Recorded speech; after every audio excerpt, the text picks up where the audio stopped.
आज मोदी जी जब भारत से बाहर जाते हैं, विदेशों में जाते हैं, तो आप खुद देखते हो कि वहां के राष्ट्रपति, वहां के मुखिया पैर छूने को भी छूते हैं और हाथ मिलाने के लिए भी तरसते हैं। और क्या कहते हैं कि हमारा बॉस कौन है? मोदी।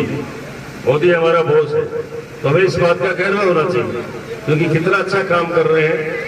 हमारा मान सम्मान इसलिए बढ़ाया है, आप खुद देखिए, आपके अरब कंट्री में भी आपके लोग रहते थे और यूक्रेन का युद्ध भी हुआ था, उसमें भी आपने देखा है। और साथ में भारतीयों के मान सम्मान के साथ हमारे तिरंगे का भी मान सम्मान बढ़ाया। जिस तिरंगे को हम यहाँ जलाते थे, कुचलते थे, उस तिरंगे का भी मान सम्मान बढ़ाया। यूक्रेन के युद्ध के अंदर आपको पता है, जिस बिल्डिंग के ऊपर तिरंगा लग गया, उस बिल्डिंग पर, उस भवन पर कोई गोलाबारी नहीं हुई। और उसी तिरंगे को लेकर के भारतीय विद्यार्थी और वहां के व्यापारी, जो हमारे व्यापारी थे, वो सब तिरंगे को लेकर के बाहर निकले। और पहली बार प्रधानमंत्री के नेतृत्व में ऐसा हुआ कि हमारे 5 मंत्री वहां गए और कितने हवाई जहाज, कितनी जगह बदली और सब विद्यार्थियों को और व्यापारियों को लेकर सुरक्षित भारत पहुंचे। ये मोदी जी की देन है। जब मोदी जी सबसे पहले प्रधानमंत्री बने थे, तो विपक्ष ने क्या कहा था कि नई नई ड्रेस पहन करके बाहर रहता, भारत में तो विकास करता नहीं। आज भारत जब जाता था, बाहर जाता था, तो आपने देखा कि मोदी जी की क्या करामात है। आज विपक्ष मौन बैठा है कि मोदी जी बाहर क्यों जाते हैं। और सबसे पहले मोदी जी जब प्रधानमंत्री बने, इन युवाओं को बहुत बड़ा तोहफा दिया था। ये जो युवा वर्ग है, इनको बहुत तोहफा दिया था। सुनो, देखो तो आप सुनोगे, इतने में बात चली जाएगी। इतने को तोहफा ये दिया था, ध्यान नहीं है किसी को, कि पहले ये युवा वर्ग कोई भी फार्म भरते या फोटो स्टेट अटेस्टेड कराते थे या अपनी फोटो अटेस्टेड करवाते थे, तो अधिकारियों से करवानी पड़ती थी और ये पीछे पीछे घूमते थे। बीच में सरपंच या कोई एजेंट होता, जब वो अटेस्टेड होती थी, 2-2, 3-3 दिन इंतजार करते थे, घूमते रहते थे शहर में। कईयों के तो अटेस्टेड होने के कारण से वो फार्म भरने की तिथि भी निकल जाती थी। तो आते ही पूरे भारत में आदेश दिया कि कोई भी विद्यार्थी किसी भी तरह का फार्म भरे, अपने स्वयं की फोटो या कागजों की फोटो स्टेट खुद अटेस्टेड करेगा। ये सबसे बड़ा तोहफा था, ये छोटी बात नहीं है। ना युवा वर्ग भूलता था। और आते ही बनते ही ये कहा था कि आपने कहते हैं रोटी कपड़ा और मकान, इसी तरह से हर घर में बिजली दी थी। 500 रुपए में अंतिम व्यक्ति बैठा, उसको लास्ट में 500 रुपए में बिजली दी थी। आपको ध्यान होगा, ये महिलाएं बैठी, ये सोच के लिए, बाहर जाने के लिए अंधेरे का इंतजार करती थी, कब सूर्यास्त हो, कब सूर्य उदय हो, तब हम बाहर जाए। इनको शौचालय बनाने की जो प्रेरणा दी और शौचालय दिए, वो मोदी जी ने दिया। आज तक किसी ने नहीं सोचा। ये महिलाएं बैठी बाहर, किस तरह से लकड़ियां गीली हो जाती थी, किस तरह से इनकी आंखों में पानी आता था, किस तरह की इनकी बीमारियां हो जाती थी। सबको गैस सिलेंडर और चूल्हा मोदी जी ने दिया। और उसके बाद प्रत्येक घर में, चाहे गरीब होगा चाहे अमीर होगा, सबसे सुंदर उनका शौचालय और सबसे सुंदर इनकी रसोई घर में है। रसोई घर में होने का कारण यही है कि सबके चूल्हा और सिलेंडर है, इसलिए रसोई है। नहीं तो बाहर आग जलाते थे बाहर, तो रसोई पता है काली हो जाती थी, तो बाहर खुले में रखते थे। आज कितनी सुंदर रसोई है। सबसे पहले रसोई सुंदर बनाते हैं, क्यों बनाते हैं? सबके पास गैस सिलेंडर और चूल्हा, और सबसे अच्छा शौचालय है। ये प्रेरणा दी, लेकर के नहीं जाता। और ये विद्यार्थी बैठे, ये सब पहले पुड़िया खाते थे 9 साल पहले। और खेल खिलाड़ी जो खेल खेलते थे, क्रिकेट है और कहीं भी जाते सब पुड़िया खाते थे। मोदी जी ने कभी नहीं कहा कि आपको पुड़िया नहीं खानी है, लेकिन मोदी जी ने सफाई अभियान चला करके सिद्ध कर दिया कि पुड़िया खाओगे तो थूकोगे कहाँ, इसलिए सब ने खानी बंद कर दी। आप 9 साल पहले जब भी कहीं हॉस्पिटल में जाते थे या किसी धर्मशाला में जाते थे या किसी पिक्चर हॉल में जाते थे, सबकी सीढ़ियां लाल मिलती थी, थूका हुआ मिलता था। आज कहीं भी मिलता है तो बता दीजिए। कभी स्टेशन पर जाते थे या बस स्टैंड जाते थे, वहीं भी लाल थूका हुआ पुड़िया खाते हुए थूका हुआ मिलता था। और अधिकारी खुद भी परोसते थे और खुद भी खाते थे और एक बाल्टी से रखते थे। आज कहीं थूका हुआ नहीं मिला। अपने घर में कोई खा करके थूकता हो तो बात अलग है, लेकिन बाहर जो सार्वजनिक जगह है वहां पर बिल्कुल थूका हुआ नहीं मिला। ये मोदी ने चलाया। इस सफाई अभियान की मैं कहना चाहता हूँ, इन विद्यार्थियों को 80% से ऊपर नंबर आ रहे हैं। क्यों आ रहे हैं? इनके माँ बाप का और इन विद्यार्थियों का और अध्यापकों का, हमारे भारतीय पूरी जनता का सोच सकारात्मक हुआ है। इसलिए हम अच्छे कामों पर ध्यान दे रहे लग गए। कि बच्चा ही सबसे बड़ा धन है, बेटी ही सबसे बड़ा धन है, ये पैसा है, ये कुछ भी नहीं है, पैसा साथ नहीं जाता, ये बेटी बेटा सबसे बड़ा धन है, इनकी ये सबसे अच्छे हैं। इनको आगे बढ़ाने के लिए आज देख लो कितना कंपटीशन है। इसलिए हमारा भारत 5वें नंबर पर आ रहा है। भारत युवाओं का देश है, इन युवाओं का, इन विद्यार्थियों के कारण से हम 5वें नंबर पर है। अभी तीसरे नंबर पर आने वाले हैं और पहले नंबर पर आने का मोदी जी का सपना है। इसके लिए मोदी जी ने कहा है कि सबका साथ, सबका विकास, सबका विश्वास और सबका प्रयास होना चाहिए। हम पहले नंबर पर आएंगे। आजादी के 100 वर्ष हो जाएंगे, आजादी के 100 वर्ष हो जाएंगे, तब हम शताब्दी वर्ष मनाएंगे तो भारत 1 नंबर पर होगा। ये मोदी जी का सपना है। कई लोगों को कहते हैं कि भारत 1 नंबर पर होगा तो हमें क्या मिलेगा। भारत 1 नंबर पर जब होता है जब अंतिम व्यक्ति या गरीब से गरीब व्यक्ति कोई होता है, उसके छत होगी, उसके पानी और बिजली और सब सुविधाएं उसके पास पहुंचेंगी। जब भारत 1 नंबर पर आएगा, सड़कों का जाल होगा, रेलवे स्टेशनों का जाल होगा, हवाई जहाजों का है, लड़ाकू विमान है, हमारी सेना मजबूत है, किसान मजबूत है, ये विद्यार्थी मजबूत है। जब 1 नंबर पर आता है भारत ऐसे नहीं आता, क्योंकि ये विश्व की जो एजेंसियां हैं वो सर्वे करती हैं।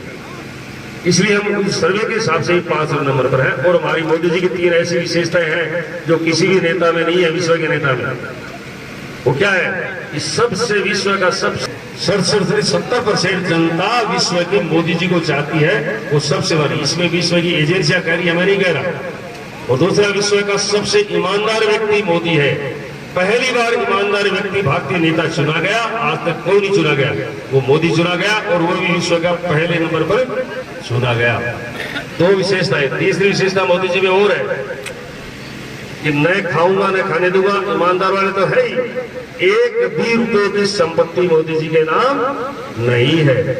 फिर भी लोग कहते हैं कि मोदी जी चोर है, बेईमान है, जबकि 1 भी रुपए की संपत्ति जिसके व्यक्ति के नाम नहीं हो।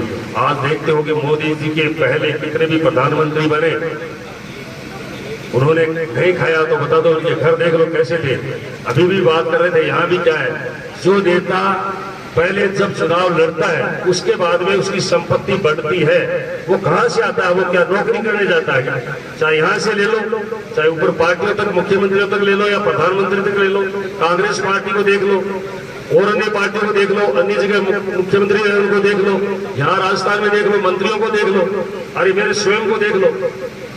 मुझे 18 साल होगी राजनीति में आए, मैं राजनीति में मेरे घर को आगे बढ़ाया है या वही है, वो देख सकते हो। और अन्य जो नेता आए हैं झुंझुनू जिले में, उनका घर आगे बढ़ा है या पीछे गया, देख लो। उनके पास पहले कितने पैसे थे और आज उनके पास कितने पैसे हैं। वो किसके खाते हैं? वो सारी जनता के ही खाते। आपसे छुपे वाली है। आज मोदी जी जो कर रहे हैं वो जनता के लिए कर रहे हैं। सारे दिन यही कहते हैं कि सुबह शाम। आपने खुद ने देखा है, जब माताजी से ये मिलने, खुद अपने माताजी से मिलने जाते थे तो आपने देखा होगा कि चश्मे के धागा बनी हुई, डांडी से धागा बना हुआ देखा होगा, टूटी चारपाई देखी होगी।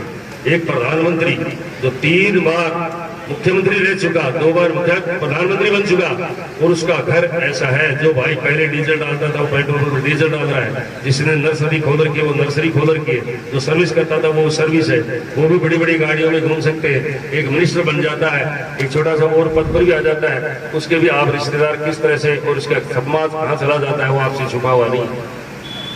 विपक्ष एक हो जाता है। आज विपक्ष एक हुआ है। आज व्यक्तिगत पार्टियां जिनकी थी उनको देख ले, उनके पास क्या क्या संपत्ति क्या क्या है। तो मोदी जी ने आते ही कहा कि न खाऊंगा न खाने दूंगा, वो करके दिखाया। इन सब महिलाओं के खाते खोले जनधन में, तो आज सीधे पैसे आपके खातों में आते हैं। 500-500 रुपए, जो 700 रुपए, चाहे 1,000 रुपए, कोई भी पेंशन मिलती है सीधी खाते में आती है। ये किसान वर्ग बैठा, आपके 2-2 हजार रुपए खाते में आते ही नहीं आते? किस किस के आते हैं खाते में? हाथ खड़े करो, देखो किस किस के खाते में आते हैं? आते ही नहीं आते हैं। मोदी जी तो कोई 2-2 हजार रुपए देने में कैंप नहीं लगा रहा। यहाँ कैंप लग रहे हैं फोटो देने के लिए। कैंपों में कितना खर्चा होता है, आप घर में पड़ते हो। मोदी जी ने कभी कैंप नहीं लगाया, वो सीधा खाते में आ रहे हैं। लोग कहते थे खाते खुलाए, जब इन खातों का क्यों भीड़ लगा रही है? आज आपको वहीं जाना ही नहीं पड़ता। ये युवा वर्ग इनकी जेब करती थी, आज जेब करती है तो बता दो कि पैसे रखने की जरूरत ही नहीं है। सिस्टम ऐसा कर दिया कि अपने टेलीफोन से पेमेंट करते हैं, टेलीफोन पर ही जमा हो जाते हैं, सारा काम टेलीफोन से होता है। ये माताएं बहनें बैठी, इनके खाते में पहले डाक के कोई 100 रुपया कहीं कोई मर्यादा आता था तो 10 रुपया 20 रुपये या 2-2 3-3 महीने डाक के बताता नहीं था। आज सीधे खाते में पेमेंट आता है। वो आपसे छुपा हुआ नहीं है। तो कितनी कैसी बातें वो आपसे छुपी हुई नहीं है। अब कह रहे थे जल जीवन मिशन की, पिछली बार प्रधानमंत्री बने, पूरे भारत में ऐसा कोई घर नहीं है 4.5 साल से पहले का, राजस्थान में 4.5 साल, बाकी तो सब जगह बिजली है।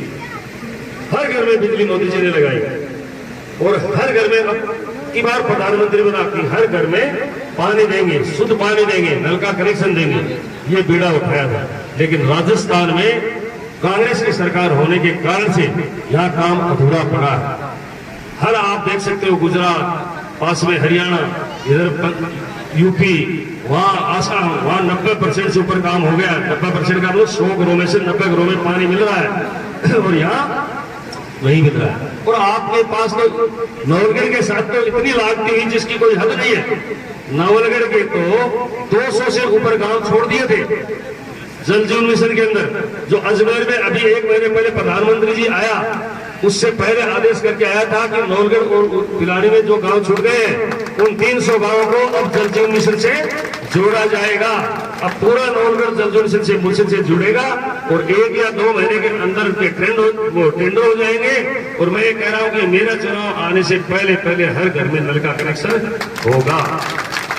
ये नहीं कर रहे क्योंकि 50% राशि हमारी केंद्र की है और 50% राशि राज्य सरकार की है।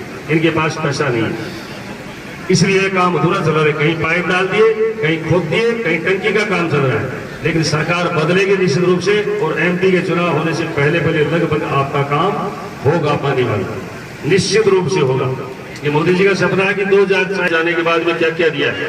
सबसे पहले मेडिकल कॉलेज दिया और हम बातें करने लग गए थे तो चूरू में मेडिकल कॉलेज खुल गया, शिकर में मेडिकल कॉलेज खुल गया, झुंझुनू में अब शेखावाटी में मेडिकल कॉलेज नहीं खुलेगा, 2 ही खुल गए। तो मैंने चाहते ही यहाँ झुंझुनू में मेडिकल कॉलेज खुलवाया, मोदी जी ने दिया और उसकी राशि दे दी। लेकिन सरकार विपक्ष की होने के कारण से उसका काम शुरू नहीं किया गया। अब जल्दी किया गया है, अब स्पीड से चल रहा काम।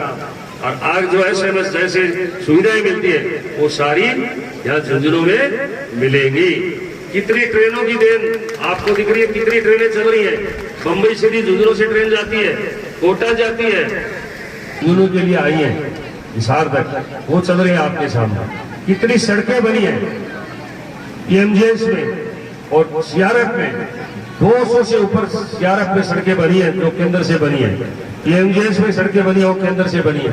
और 4 बाईपास चल रहे हैं, फतेहपुर का बाईपास, मंडावा का बाईपास, झुंझुनू का बाईपास और पिलानी का बाईपास। 4 बाईपास बन रहे हैं जो दिसंबर में बन करके तैयार हो जाएंगे। और मैं और कहना चाहता हूँ आपको, जो मोदी जी के योजनाओं के पैसे ही अभी भाई साहब राजेंद्र जी जो आपको सड़कें या काम गिराया था ना, वो सारे केंद्र के पैसे हैं। राज्य सरकार ने तो इन सरपंचों को अपनी राशि दी ही नहीं है। 4.5 साल से किसी भी सरपंच को पूछ सकते हो, चाहे पक्ष का होगा चाहे विपक्ष का होगा। उससे पहले धरना भी दिया था लेकिन सरपंचों के जूते लगे थे, इसलिए कोई नहीं है जो इनके पास।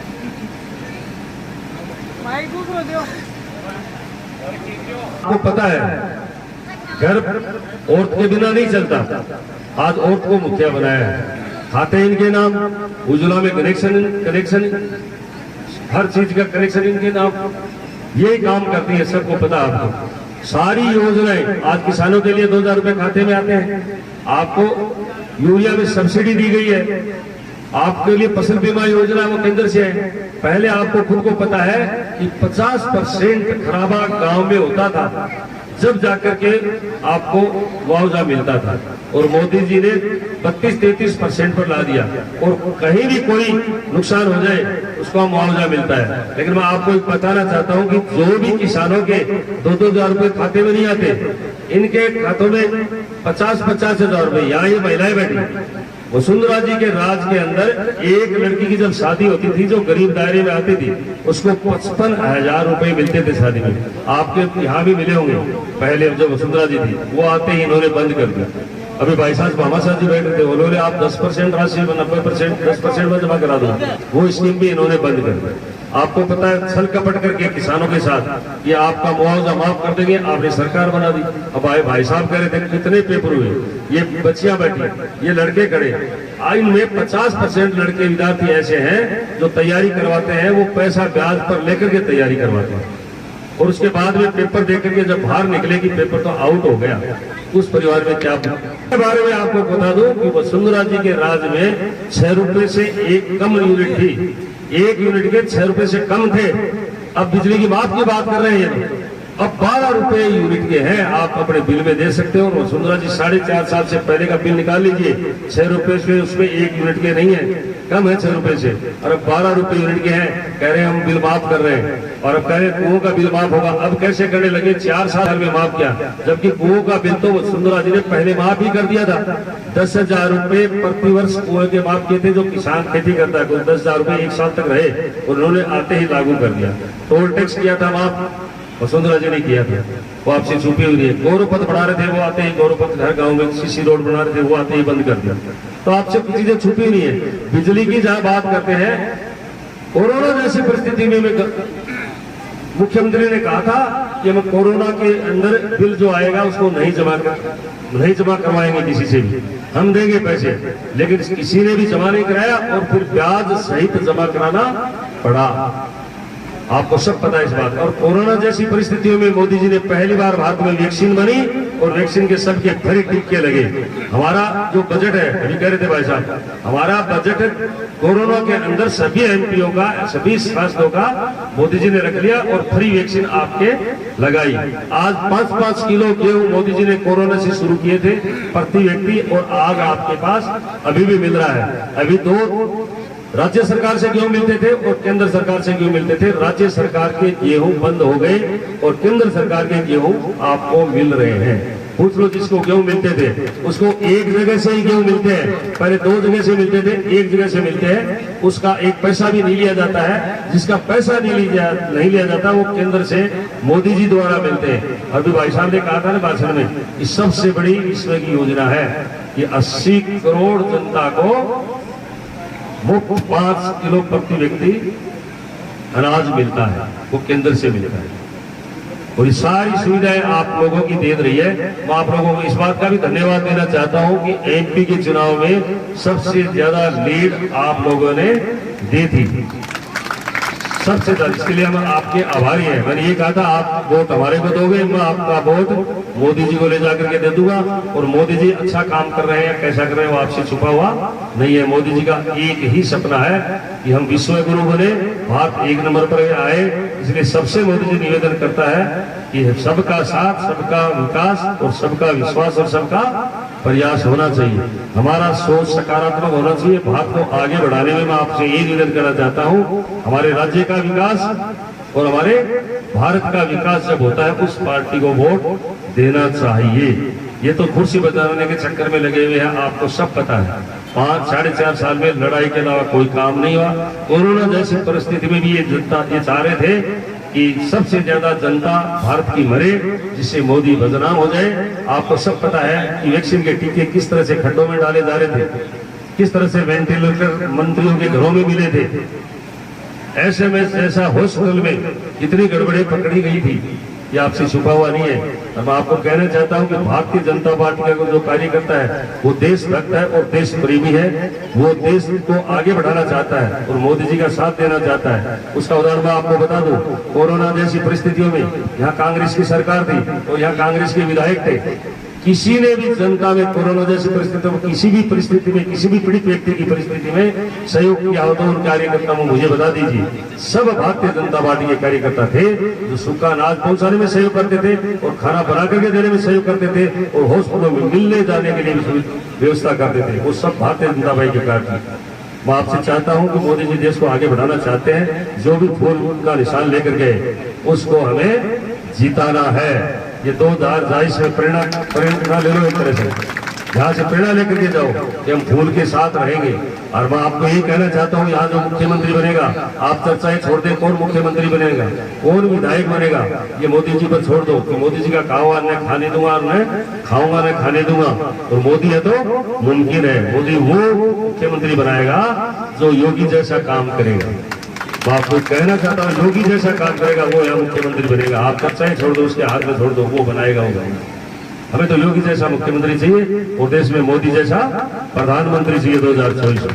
आप लोगों से ये निवेदन है, कोई बहकावे में ये कितनी भी रेवड़ियां बांटे, उस बहकावे में मत आना। आप उस बहकावे में आ जाओगे तो फिर 5 साल रहोगे। आप खुद ही देख लीजिए कि 4.5 साल में आपके साथ क्या हुआ है। उसके बाद तो फिर और शेर हो जाएंगे कि जो व्यक्ति गलतियां करता है और गलतियों से बढ़ता ही जाता है तो उसका साथ बढ़ेगा घटेगा, उसका और बढ़ेगा कि मैं गलतियां करने के बाद भी जीत जाता हूं। तो सरकार हमें भारतीय जनता पार्टी की बनानी है 2023 में और 2024 में मोदी जी को प्रधानमंत्री बनाना है। मैं उन बच्चों की उज्जवल भविष्य की कामना करता हूं और उनके उज्जवल भविष्य की कामना करता हूं जो आगे आ जाओ।